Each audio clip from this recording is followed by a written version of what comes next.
जिम्मेवार किसे मानते हैं? लाठीचार्ज होना, विद्यार्थियों का आंदोलन विफल होना, क्या कारण क्या रहा होगा? जिस प्रकार आप सभी को पता होगा कि आज सीजीएल के विद्यार्थियों के द्वारा एक आंदोलन का आगाज़ किया जाता है और फिर जो है प्रशासन के द्वारा उन्हें मार-पीट करके, लाठीचार्ज करके उस आंदोलन को निरस्त कर दिया जाता है। और उसी सिलसिले में हमारे साथ बातचीत के लिए मौजूद हैं मनोज दास जी। इनसे बात करेंगे और समझेंगे आखिर कारण क्या है इस आंदोलन को विफल होने का और क्या तमाम चीज़ें, सब चीज़ पर बात करेंगे। बहुत-बहुत स्वागत है हमारे चैनल पर। बहुत बहुत धन्यवाद। सबसे पहले आज लाठीचार्ज होता है। इस लाठीचार्ज में कई लोग चोटिल होते हैं। सबसे पहले देवेंद्र दा को जिस प्रकार चोटिल हुए हैं, क्या कुछ कहना चाहेंगे इसके लिए? सबसे पहले जो भी लाठीचार्ज हुआ है वो काफ़ी निंदनीय है, उसकी निंदा करते हैं।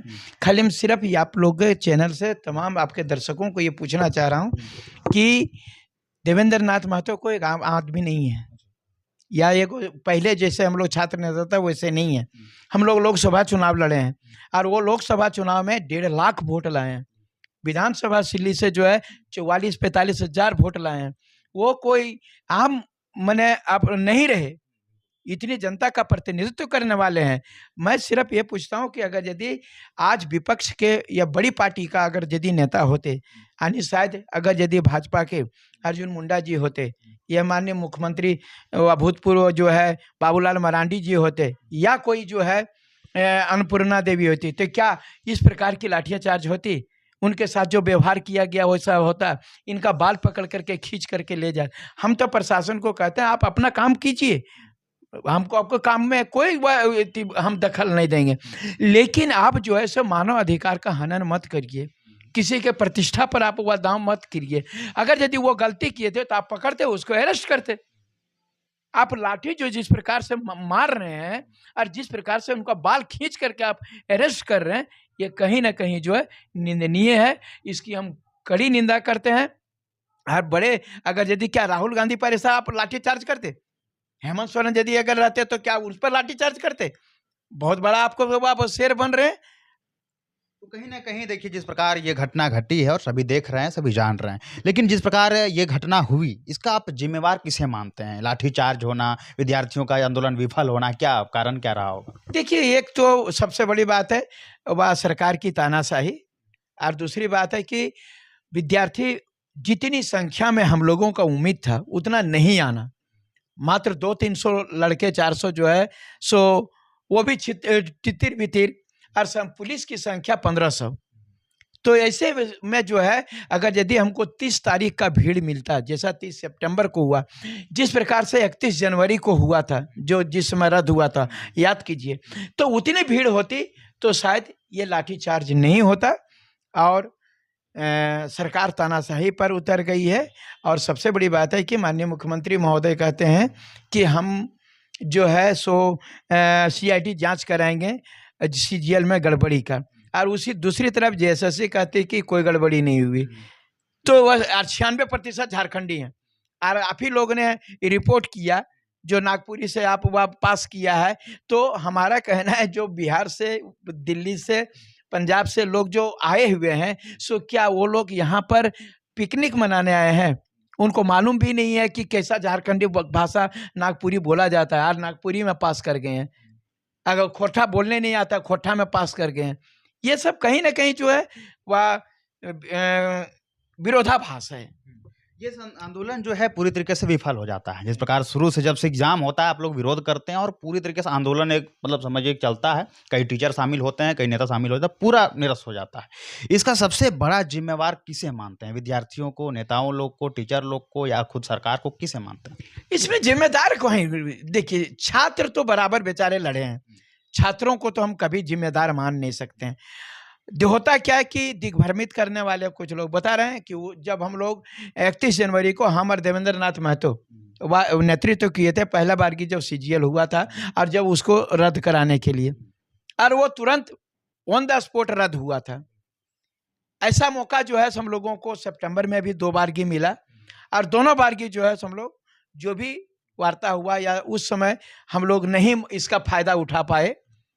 और अब तीसरे बार जो है तो वो संख्या नहीं आ पाई अबर, जिसके कारण हम लोगों को आज विफल रहे। लेकिन ये आंदोलन आपको मैं बता रहा हूँ, सीजीएल रद्द करा के रहूंगा तो रद्द करा के रहूंगा। 17 को हाई कोर्ट में इसका जो है फैसले आने हैं। क्या कुछ लग रहा है आप लोगों के अनुसार? क्योंकि जिस प्रकार एविडेंस दिए गए हैं, आयोग बताती है कि सीडी खाली है, पेन ड्राइव में कुछ नहीं है, वो अपना सफाई देने में लगी हुई है, सरकार अलग बता रही है। तो आपका क्या लगता है कल का जो निर्णय क्या होने वाला है? किसके पक्ष में सबका जाएगा? पोल खुलेगा, सबका पोल खुलेगा। रुकिए ना, जो आप ही बताइए कि जब इनके घर में पहले आप सोच करके देखिए, पहले चोर आया कि पहले सिपाही आया?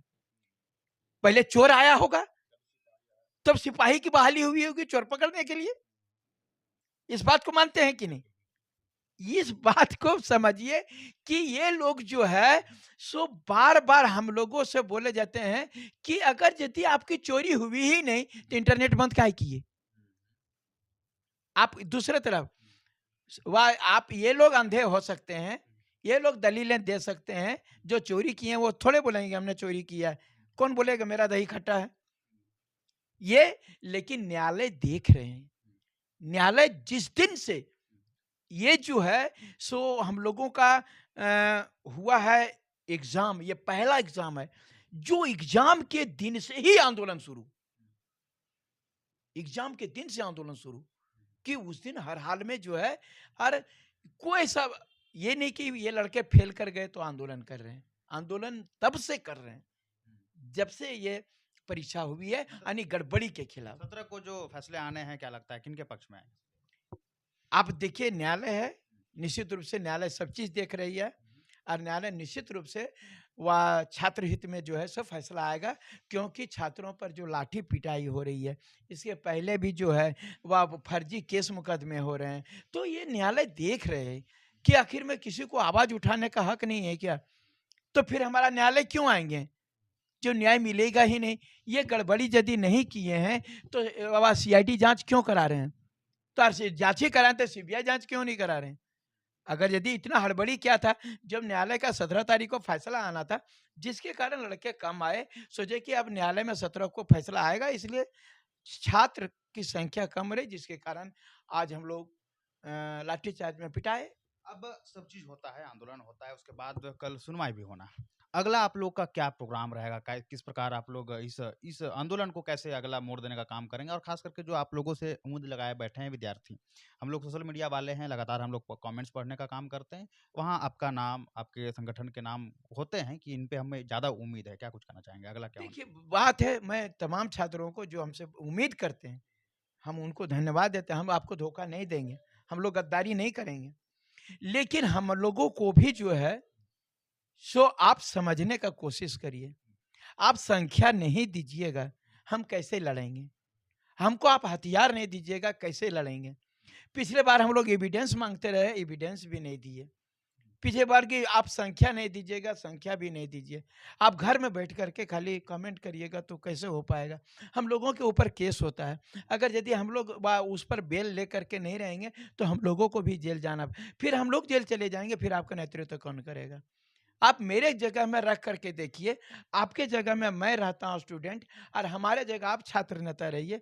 आपकी मजबूरी को मैं समझता हूँ, क्योंकि आपके पास में दर्द है। 10 साल का पढ़े हैं, अगर आप पास नहीं किए हैं, आपके मम्मी पापा सबको जो है सो आपके प्रति बहुत सारी मतलब उम्मीदें थी कि मेरा बेटा पास करेगा, और आपको भी लग रहा था कि हम 10 साल से इसी पर लगे हुए हैं, और फेल किए होंगे तो आप पर बहुत बुरा गुजरा होगा। लेकिन आप मेरी भी मजबूरी को देखिए कि हम लोग किस कदर, हम लोग बेल अगर यदि लेने नहीं जाते, बता रहा हूँ आज जेल, वहां पर आज मुझे बेल नहीं होना था। अब वह जो बेल लेने के लिए गए, अगर यदि नहीं गए होते तो हम भी आज देवेंद्र नाथ महतो के साथ होते। देखिए, लगातार यही बयान निकल के आ रहा है, यदि मनोज यादव बेल लेने नहीं जाते तो शायद वो देवेंद्र नाथ महतो के साथ होते। खैर, इन बयानों को लेकर के क्या सोचते हैं, क्या लगता है, क्या सीजीएल रद्द होगा, और खास करके क्या 17 को जो सुनवाई होना है? सबसे बड़ी बात है कि मेरा जो है कोई भी आप कोई देख सकता है कि वह हाई कोर्ट में, कोर्ट नंबर 8 में, राजेश शंकर जी के अदालत में 54 नंबर पर मेरा केस लगा हुआ है कि नहीं। हम पूरी तरह से स्पष्ट बता रहा हूं, ताकि कि ये ऑनलाइन है, देख सकता है कोई भी आदमी कि यहाँ पर मनोज यादव का केस लगा हुआ है कि नहीं है। चलिए, तो आप भी चेक कर सकते हैं और मनोज यादव पर कोई मतलब समझिए कोई संकेत ये नहीं है कि नहीं गए होंगे, बिल्कुल गए, हमेशा विद्यार्थियों के साथ रहें। खैर इन चीज़ों को लेकर के आप क्या सोचते हैं? आपकी क्या प्रतिक्रिया है? कमेंट बॉक्स के माध्यम से ज़रूर दें। धन्यवाद।